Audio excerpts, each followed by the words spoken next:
Joe Johnson here with the Anthony Michael Hall. Hey, Mr. Great Johnson. to see you again. Welcome back to Detroit. You too, buddy. Good to see you.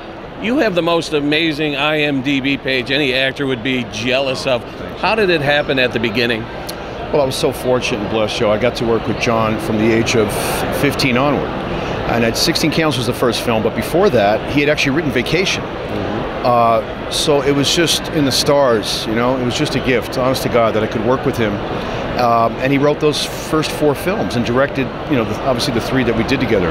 So just a privilege to work for. Such a great guy, and he's missed, and I loved him. He gave me my whole career, the work that we did together, you know. And after that, it really became a career. I got, I think, a little too serious over the years, you know, and I realized how fortunate I was to work with John. I mean, it was such a gift. When you reached adulthood, you were barely recognizable. You were beefed up and you were looking fantastic. What do you attribute to that? Was it just genetics? Or? Honestly, it was just growing up. I can't say I'm such a gym rat that it was that cool. I planned it. I just kind of grew into a bigger body, and I was a scrawny kid. You know, it's so funny because I'm 16 Candles. I look like I'm about 12 years old.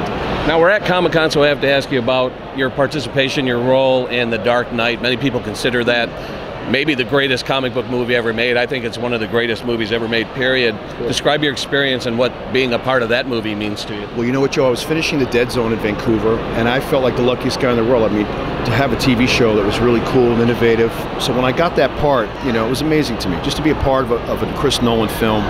Great filmmaker, and a great experience that was. Yeah, terrific. Yeah. And finally, I have to bring this up.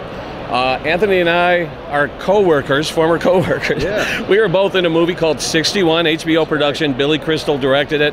What are your memories of coming to Detroit and living and working here for 2 weeks working on that film? Well, as you recall, it was such a great experience. I mean, he's one of the masters of our business, but such a good guy, so down to earth. And so I really studied him. I watched how he treated people.